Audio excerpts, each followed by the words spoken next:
Hello, and welcome back. We are reading chapter 4 of the book of Genesis in the Holy Bible. This is the story of Cain and Abel. Adam lay with his wife Eve, and she became pregnant and gave birth to Cain. She said, "With the help of the Lord I have brought forth a man." Later she gave birth to his brother Abel. Now Abel kept flocks, and Cain worked the soil. In the course of time, Cain brought some of the fruits of the soil as an offering to the Lord. But Abel brought fat portions from some of his firstborn of his flock. The Lord looked with favor on Abel and his offering, but on Cain and his offering he did not look with favor. So Cain was very angry, and his face was very downcast.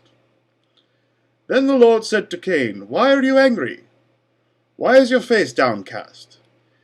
If you do what is right, will you not be accepted? But if you do not do what is right, sin is crouching at your door.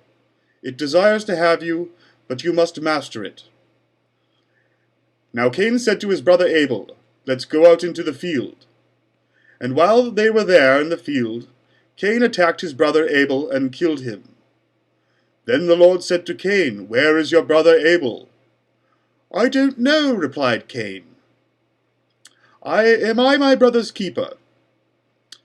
The Lord said, "What have you done? Listen, your brother's blood cries out to me from the ground. Now you are under a curse and driven from the ground, which opened its mouth to receive your brother's blood from your hand. When you work the ground, it will no longer yield its crops for you. You will be a restless wanderer of the earth." Cain said to the Lord, "My punishment is more than I can bear. Today you are driving me out from the land, and I will be hidden from your presence. I will be a restless wanderer on earth, and whoever finds me will kill me." But the Lord said to him, "Not so. If anyone kills Cain, he will suffer vengeance 7 times over." Then the Lord put a mark on Cain, so that no one who found him would kill him. So Cain went out from the Lord's presence and lived in the land of Nod, east of Eden. Cain lay with his wife, and she became pregnant and gave birth to Enoch. Cain was then building a city, and he named it after his son Enoch.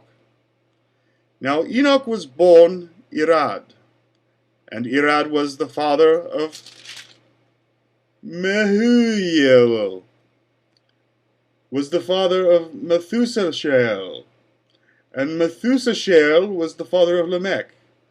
Lamech married 2 women, one named Adah and the other named Zillah. Adam gave birth to Jabal. He was the father of those who lived in tents and raised livestock. His brother's name was Jubal. He was the father of all who played the harp and flute. Zillah also had a son, Tubal-Cain, who forged all kinds of tools out of bronze and iron. Tubal-Cain's sister was Naamah. Lamech said to his wives, "Adam and Zillah, listen to me. Wives of Lamech, hear my words. I have killed a man for wounding me, a young man for injuring me. If Cain is avenged 7 times, then Lamech 77 times." Adam lay with his wife again, and she gave birth to a son, and named him Seth, saying, "God has granted me another child in the place of Abel. Since Cain killed him, Seth had also had a son, and his name was Enosh. At that time men began to call on the name of the Lord." And thus concludes chapter 4 of the book of Genesis. A few slight errors by yours truly, but it's very hard to read some of these names in the Bible. And in chapter 5, it's more of the same story. Stay tuned.